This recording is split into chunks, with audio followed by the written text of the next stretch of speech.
Hello everyone, welcome back to my Fantasia Toy Box. I'm Professor Toybox and I've got Sorcerer's Apprentice Mickey with me, and it's time for our next episode of Toy Box Tutorials. For those of you who are new to my channel or this series, I'm teaching you how to use the Disney Infinity 3.0 Toy Box and the different toys that are available. And in order to provide practical examples and create something meaningful, we're building a Fantasia Toy Box. If you follow along with me through all the lessons and build this on your own console or PC, then when we're all done, you'll have a brand new toy box that you can play through and enjoy.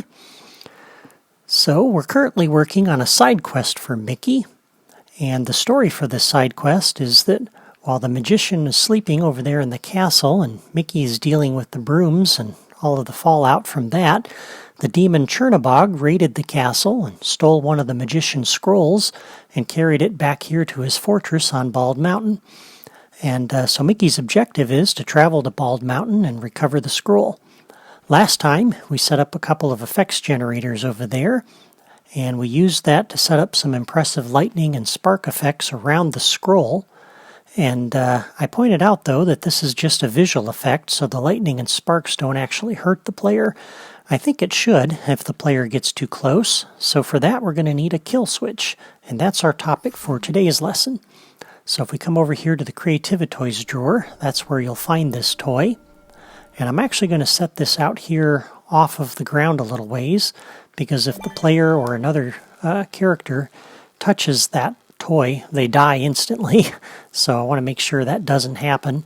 And when we're all done, I'll move it down underneath the terrain and tuck it down in that little pocket over there. But for now, we'll open up the logic menu for this. And you'll note there's no properties for it. There is an actor connection, and you can connect this up to anything that qualifies as an actor, whether that's a townsperson or enemies or whatever. And then you can invoke this toy from other toys. And if we do that, for example, from our button over here, do a new logic connection when pressed.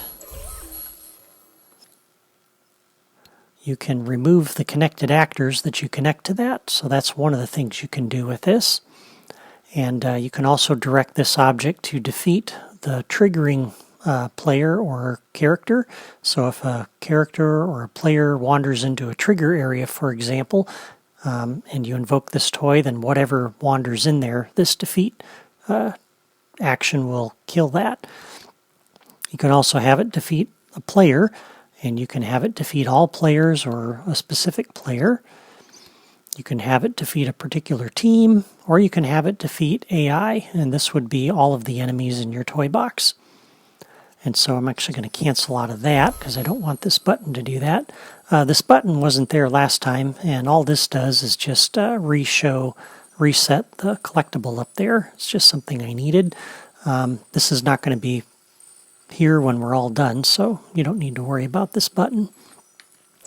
But we need some way to trigger that kill switch. And so for that, we're going to use a dynamic trigger. And so I'm going to come over here to that and drop that down. And we're going to connect this up to our locator that we dropped a few weeks ago.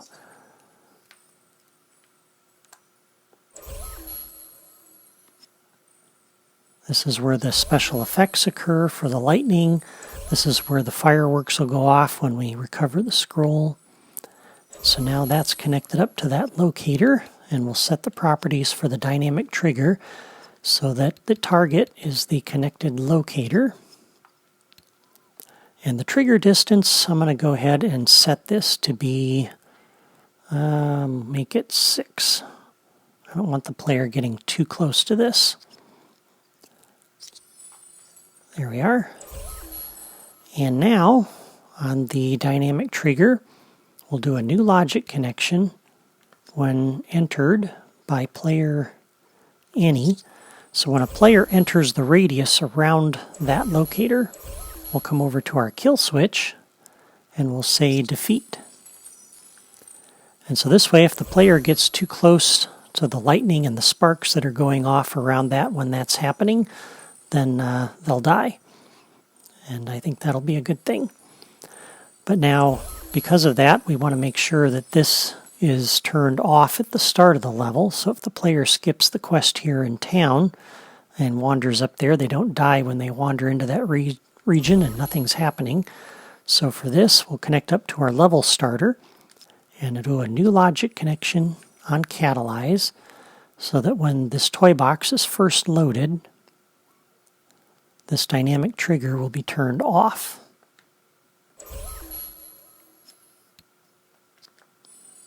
And that way, if the player, as I said, ignores the quest in town and comes exploring and happens to jump up on here, they don't die for no reason.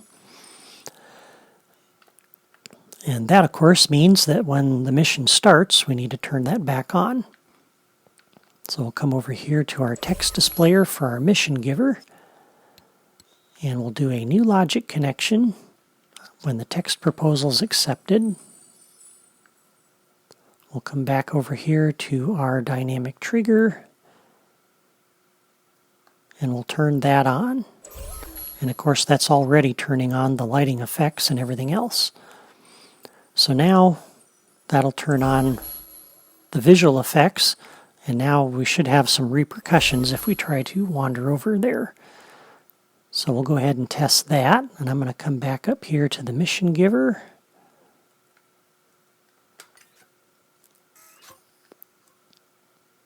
So now we wander over here and talk to the mission giver, and he says this mission's critical, and we say continue. And now, whoa, we see the lightning effects happening out there and some sparks going on, and there's something happening. So we jump down and hop on our horse and ride on out here. And when we get here, we see some pretty nasty stuff happening. But if we ignore all of that and we try to hop up there and go, whoops, now we have a problem. So now the special effects actually hurt us, and I think that's a good thing. Mickey's going to need to confront Chernabog and defeat him in order to stop the lightning and recover the scroll, and so we'll look at that next time. Meanwhile, I hope you've enjoyed this video, or at least found it helpful, and if you did, please give this video a like. And if you haven't already done so, don't forget to sign up on my blog or subscribe to my channel so you don't miss the next episode in this series. Thank you for watching, and I'll see you next time.